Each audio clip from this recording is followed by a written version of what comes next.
Cal, I was just kind of wondering your thoughts on the evolution of college basketball staffs as the game keeps changing. Obviously, Saban in football sort of revolutionized that sport with those huge staffs of analysts and special assistants, kind of focusing on really specific areas. So, for instance, for you all, does a college staff now need full-time people monitoring the transfer market? Do you need to be building a name, image, and likeness department for when all that pops and some of those things? We're right now in the middle of developing that part of our staff. This is the changes that are coming at us are coming so fast, and most of it is falling right on the coaches. It just, we'll make a rule. Here's the rule, and then we have to deal with what that rule is. This should happen, and this is why it should happen, and then the end result is us dealing with it. So yes, Kyle, I think every coach right now is trying to figure out how do we structure everything to make this happen. And so yeah, we're creating and combining, and we just got back from a staff retreat. And part of it was, okay, how are we going to make sure that we stay on top of this? And right now, it's Eric and I talked about it last night. Some guys are naming positions in college basketball, but they don't know what that guy's going to do yet because the rule hasn't been passed of what it really means. And so we're like, okay, what exactly, as this comes through, will he have to do? Player welfare is going to be a big part of it, which includes name, image, and likeness, which includes branding, which includes stuff that we've done. Here's the thing. All this stuff, the transfer stuff, I was never for. I thought they needed to do something, because an 18-year-old who played behind two NBA players, but didn't, all of a sudden he said, I could have had the ball more when I'm leaving. And where after his freshman year, when he gets through it, and then he's into his sophomore year, there were things that I thought would make it better for the players, for college basketball. Like right now, transfers should not panic anyone in college basketball. Guys, can anybody tell me how many schools have had 6 or more players transfer this year?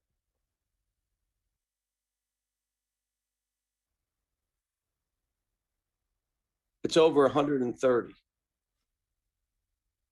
130 schools have had over 6 players. It may be higher. That was 2 weeks ago, maybe 150. So how we do our own players, like, yeah, we're worried about, transfer port, but our own guys, to keep them informed of what's going on in our relationships and stuff that, kind of broke down. But now kids transferring, it's almost like, who's going to do it? Okay, I understand. And okay, now who are we getting? Where 4 years ago, if 5 players transferred from a team, everybody would go crazy. The program's crumbling. Well, then 150 programs are crumbling. So it's a different day, really, how you evaluate what's going on. I mean, let me throw one thing on the name, image, and likeness. We're not, obviously we have to wait to see exactly what the rules state. But no one should be able to do it better than our basketball program for men's basketball. 2 years ago, TV-wise, our ratings were, and before the pandemic, our ratings would rank 3rd in the NBA, or 4th, I'm sorry, three, Golden State, the Lakers and Cleveland with LeBron would be above our ratings. So all the social media stuff, all that we do and all that we can do, in my mind, should be the best in the country. So, and again, I'll just throw one other thing that you're not thinking about. We're also competing against other leagues trying to take high school players and pay high school player. I mean, we're not just competing against we're competing against that too, because there's the kids they're going after are the kids that we would recruit. So now you know the retreat got a little deeper than just, okay, who are we picking and rolling with? Larry Vaught, we'll go to you next. Yeah, good morning, John. You went from a couple of weeks ago to having no point guards on the roster to now looking like you've got a really nice blend of those two guys. Could you just talk about those two guys and kind of how you project and what you see for them? Well, first of all, when Nolan, the pandemic, being away from home for the first time, close-knit family, coach, I don't think I want to go that far away, and I get it. And so now all of a sudden, you're right. We had no point guard, and then Ty, who is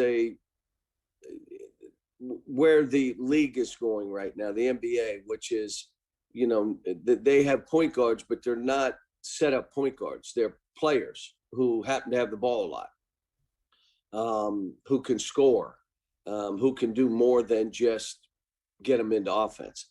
But Ty, Severe, you look at these guys now, he's more of a, I'm going to get everybody involved in this. I'm going to speed the game up. I'm going to throw it ahead. But Kellen also played point guard. Matter of fact, the first year when we played Davidson in the NCAA tournament, he was the point guard, got 16 against us as a freshman. But he also is a scorer, averaged 17 over 4 years. And then CJ is a scorer, has a shot that you must have nowadays, which is that floater runner that, because he shoots nearly 50% from the three, spreads the court.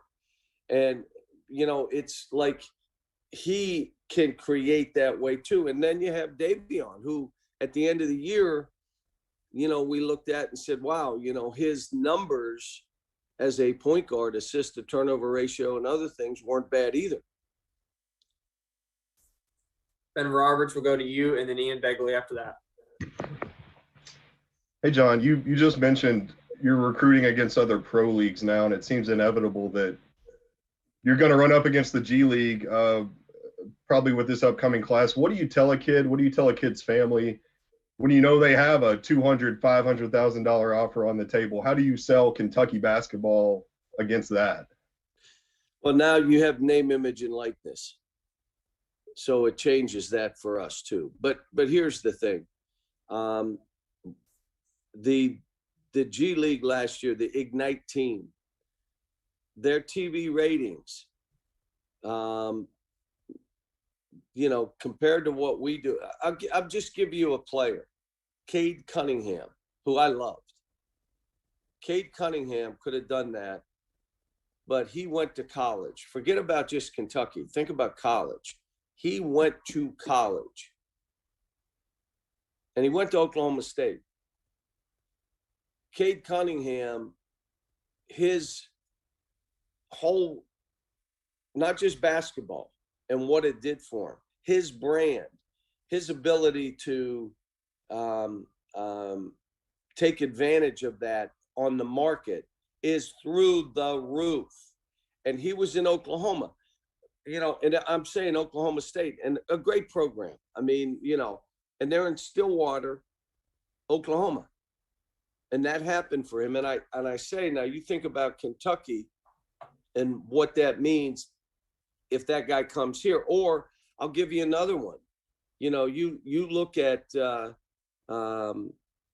guys that go to another school, and I'm not even mentioning Kentucky. They go to another school, and all of a sudden they explode. What would have happened if they went to the pro league, and now their marketing dollars aren't the same? You could lose you know, hundreds of millions of dollars. So here's what I keep saying. If kids want to do that or families are set, I have no problem. I mean, that's fine. We need kids here that aren't coming here that I got to play 35 minutes and take 35 shots and I got to be the only guy on the team. And that ain't good. That's not our culture here and never will be. You got to come here and fight for what you want. When I see Emmanuel Quickly playing and doing the things he's doing, you think about that kid's fight and what he did. The kids that fight through this end up making it. And their brand is built over time. And so, you know, I don't really think we're competing. If a kid has an interest in that, he's not coming to Kentucky. If that is just my opinion. If they look at this and say the overall picture, you know, we call it the Kentucky effect. I mean, the shoe contracts are more, the endorsements are more. You know, you may name a player that went to college, and I say to you, if he went to one of the pro leagues, what would it have done for him? Now they may say, well, we're going to build it. Well, I'm talking right now. So maybe in 5 years it's different, but it isn't right now. So, you know, yes, they're out there. Yes, some kids are going to do it. Yes, and I'm fine with it. You know, there may be kids that I'd encourage to do it. But the others, you know, that want this will be fine. Ian, let's go to you, and then Barkley with the Colonel after that.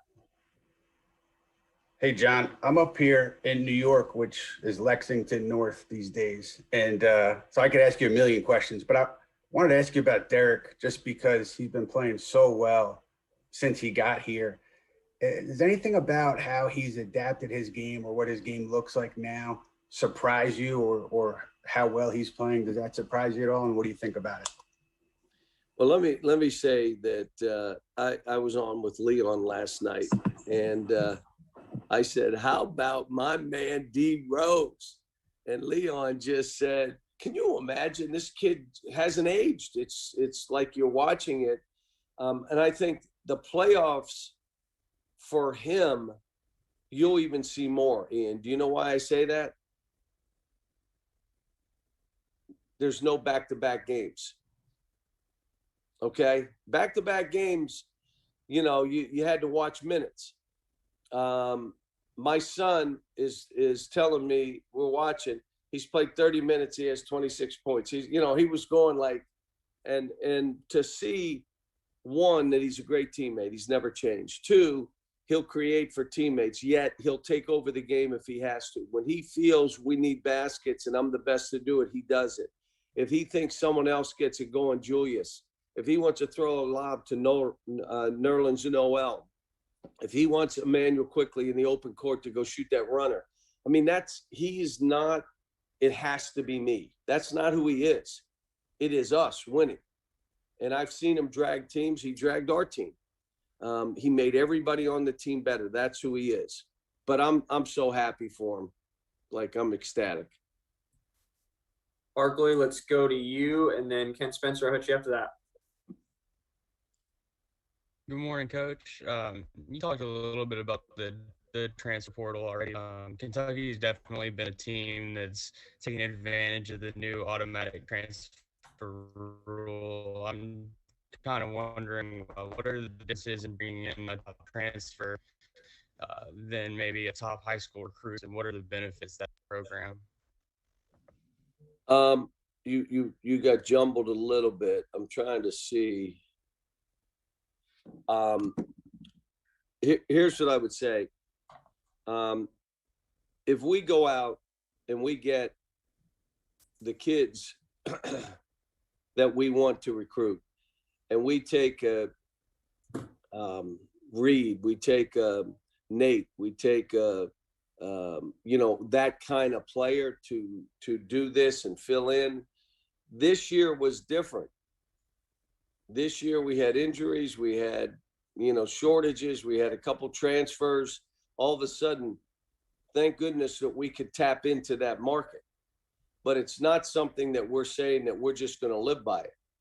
But there are kids, again, you're transferring. How about you transfer from a place where you're having the ball, you're not really having to guard, or you're taking all the shots, and you choose to come to Kentucky?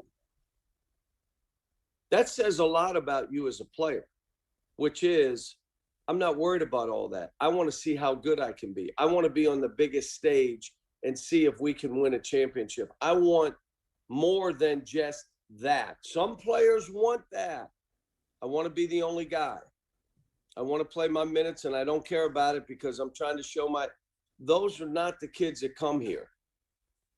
And so you talk about all the kids that came here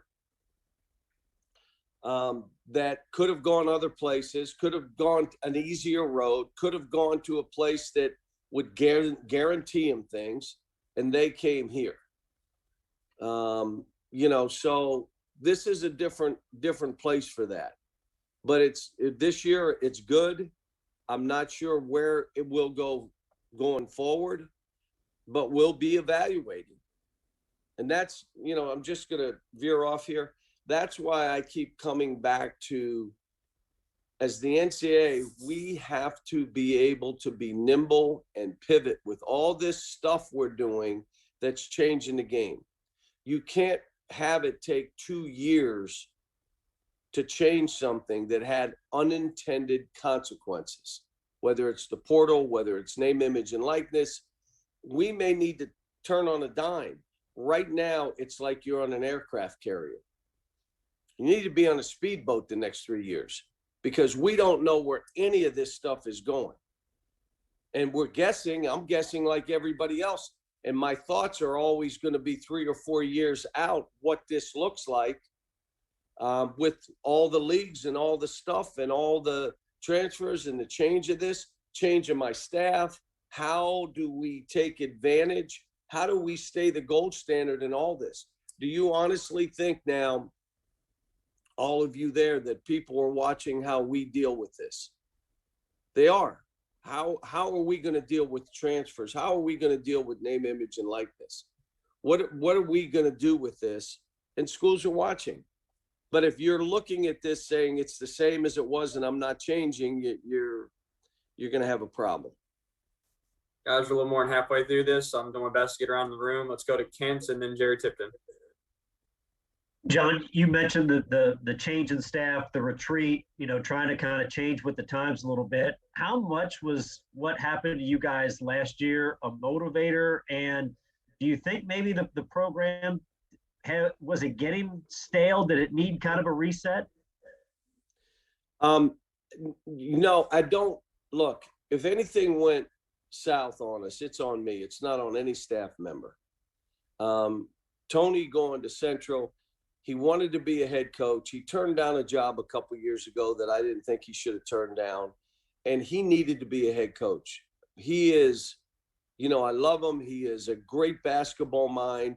He wanted to be a head coach. Now he has that opportunity. Joel was in a situation where he wanted to move up.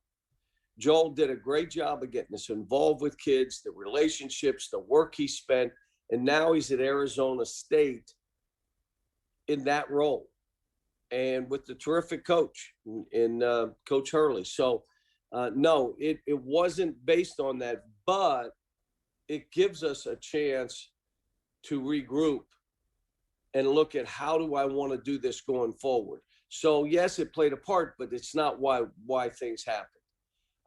The other side of it is the positions that Kyle is talking about, the player welfare.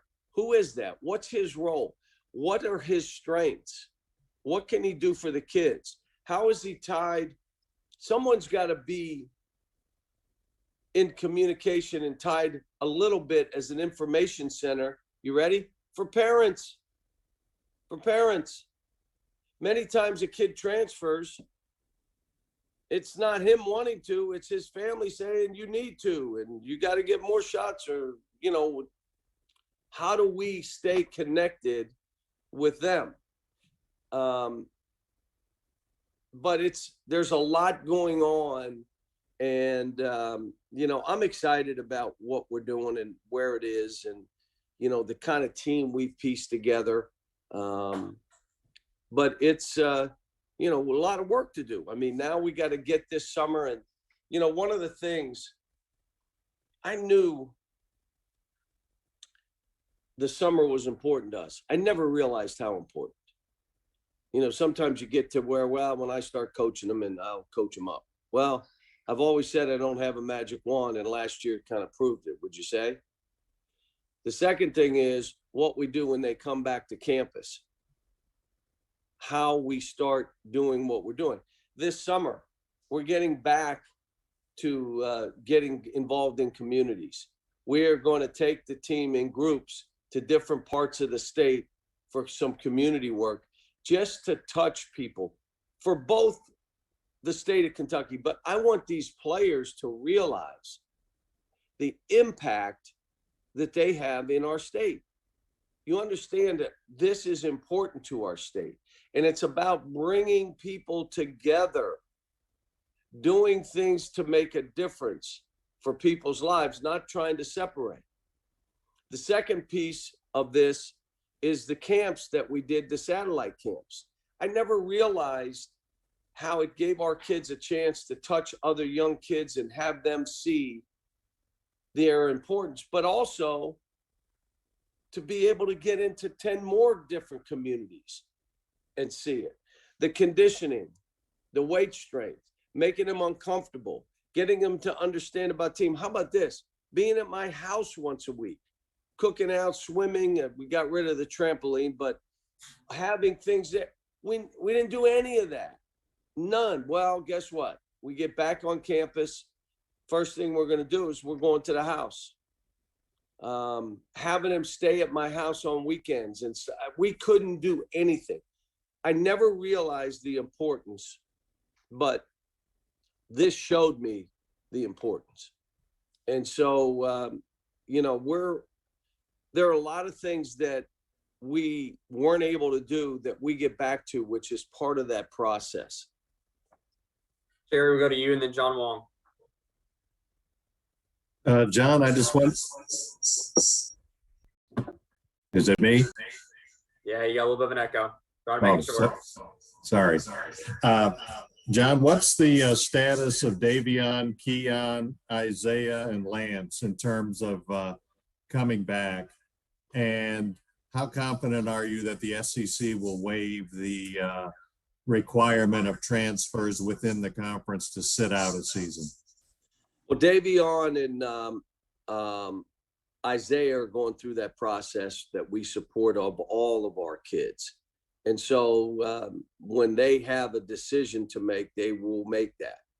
But they get their opportunity. And the only thing that's changed for them that made it's a struggle is that the teams have not started working out players yet. So they haven't been able to have them on their site to really give them those situations. So that's a struggle for it.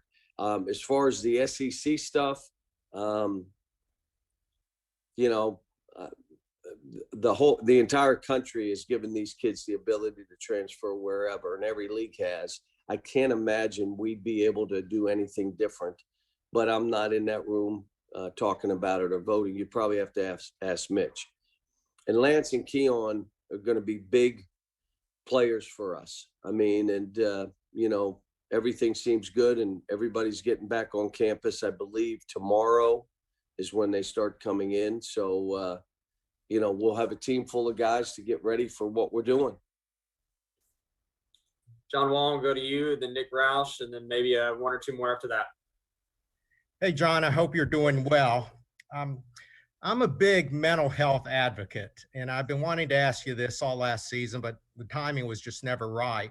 But I know that UK has so many support systems to address the mental health of the student athletes, and yet the reality is that the incidence of depression, anxiety, even suicides continues to escalate. As somebody who works with young people all the time, why do you think that is? And maybe even more importantly, what can we as media members do to maybe decrease the stigma associated with these mental health conditions? John, I'm not an expert on why it would be rising. I would tell you this pandemic rocked everybody when it, not being it like with you guys, where we're not able to sit in the room at the table and look at each other. I mean, we're doing it this way. I mean, there's no interaction, personal interaction.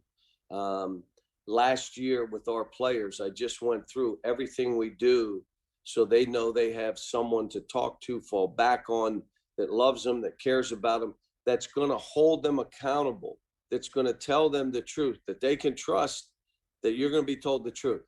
All that stuff plays into feeling you're alone. You're by yourself. My teams have never played that way. Last year, we kind of played that way. We started getting better. And guys, I told Eric last night, the crazy thing is I stopped thinking about record because all I focused on was each individual player in my team. I didn't look at power rankings or anything. We had a league meeting and they had the power rankings. We were anywhere from 45 to 60. I mean, our power ranking wasn't 200. Our power ranking wasn't 150. We weren't that far off, yet we were never together. And I think it affected everybody's play on our team. And you may say, well, why your team and not other? We had 10 new players. With Keon being out, Keon played 23. What did he play per game after he came back? 24 minutes? What was it? Eric, 24 minutes? Yeah, the loss in 24, yep.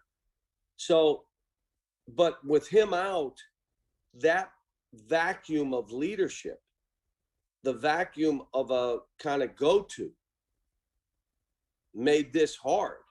And then when he came back and started playing, because he hadn't played for so long, it was hard. And the first Florida game and some of the games that he did, that kind of stuff where you don't have that guy that they can lean on. You're playing bad, you go to his room and you sit down and talk, and he says, look, I've been through it.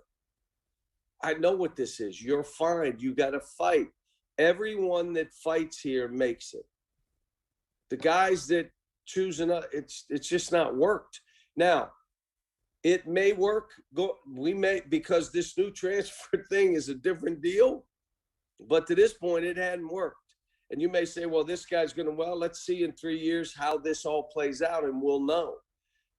Knowing how to fight, knowing that you got 40% left in the tank, knowing that that's not the end of the world, knowing you have someone to go to. We had players last year meeting with some psychologists. We did.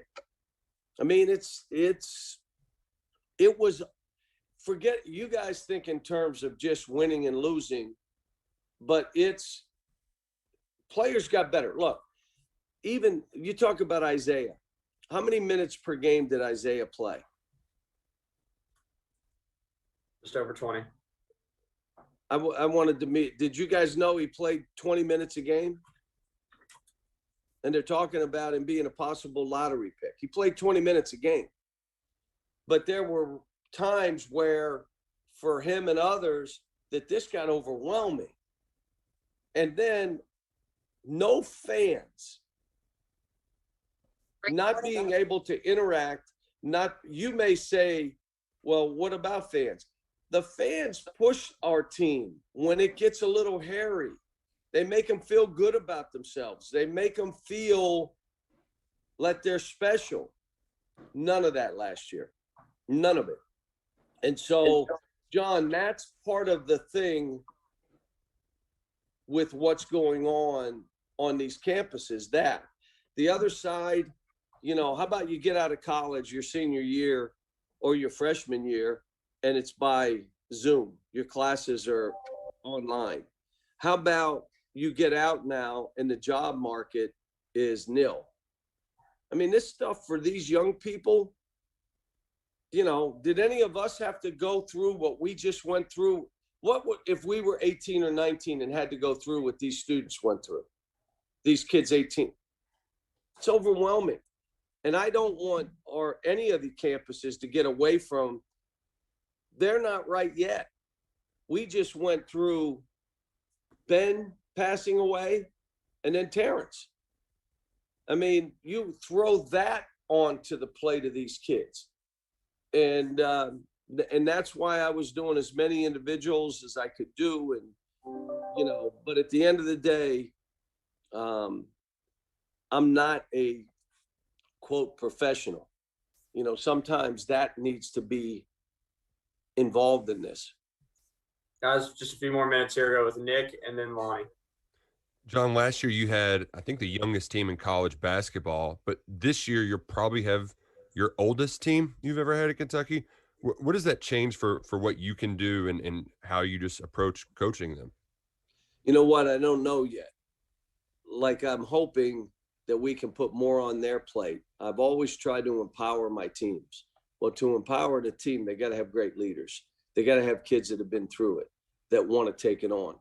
When you empower a team, it's more free flowing than we had to go last year. Last year was, I had to create something for someone somewhere on the court.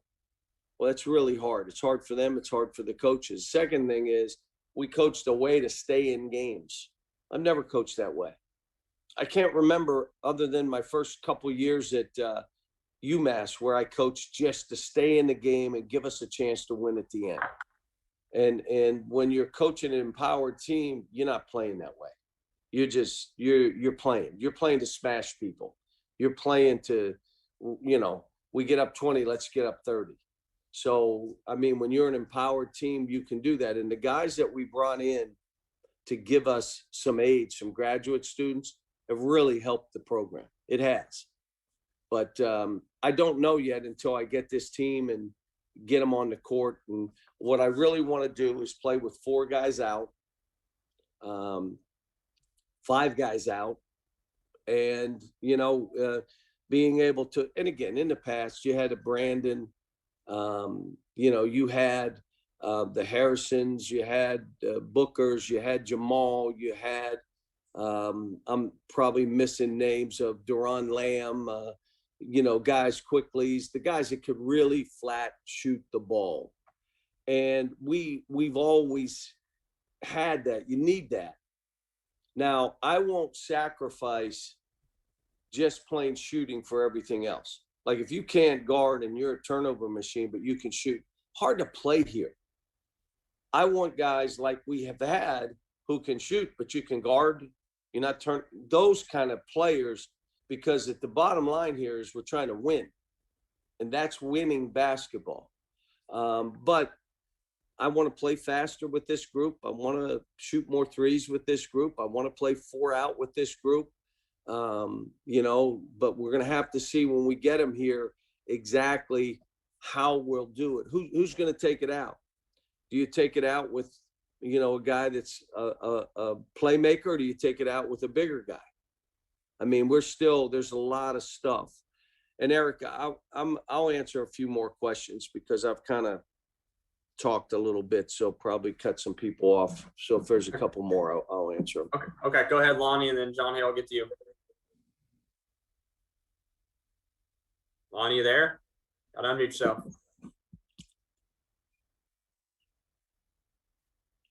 Go ahead, Eric. All right, Lonnie, there you go, Lonnie. Yeah, John.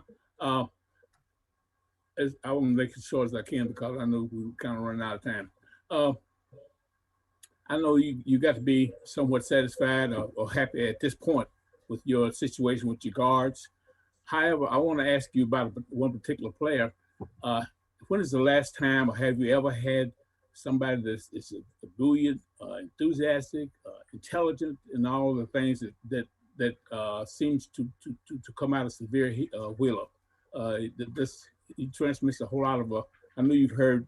I know you've dealt with him personally, but we have dealt with him on our Zoom calls. And this young man, he just exudes confidence and intelligence and all that. How do you see him fitting in what you want to do? We've had a kid like him that was a little different than him, Tyler Eulis, who could impact the game and was smaller now. The talks that he and I have had, it's all been about, okay, how do we add to what you have that helps you? Here's what I need for you to do to help our team. This is how I need you to play. Here's how we need to help you get where you're trying to go. And it was the same things we talked to Tyler Eulis about. Obviously, Tyler was drafted and played in the league, and he's had 2 hip surgeries, which have set him back, but he's still on that one. You know, here's a kid that was smaller and lighter. So I'm excited about it. I mean, again, until we get all these guys here and see how these pieces match, you know, you just don't know. I mean, we're going to have basically 6 guards with Dante. And again, there's going to be competition. You know what was great? None of them cared who was there. They're not looking for anything. They want to be at Kentucky and they want to compete. Those are the guys that have made it here. I mean, I remember when we recruited Eric Bledsoe. And Eric said, you bring John Wall. That doesn't bother me. He's another good player. I'm not afraid of him. Let's go. And that's the kind of guys that come here and do it. And I always say, you know, if I'm in the home of a kid and I'm recruiting him and he says, well, what about this guy or that guy or that guy? And I go, I must be in the wrong home. I thought I'm in the home of one of the best players in the country, and you're worried about this, that, and the other. Maybe I'm not in the right place. I mean, you're going to compete. Look, Pat Riley said it. The best thing about the players from here, they learn to be great teammates. They learn to fight and compete and fight for what they want. They learn to bet on themselves. That's what you do when you come here. You bet on yourself. I mean, you know, I know I look at this team and we all think that, okay, this is what should be happening. At the end of the day, I'm rooting for these kids to bust out and do their thing. And, you know, we've got a good group. We got some veterans, you know, and we haven't talked about Oscar, who gives us, you know, strength and physicalness and shoots it better than I thought shoots it. You got Keon. This should be Keon's year. I mean, Keon's numbers, what were his numbers last year, Eric?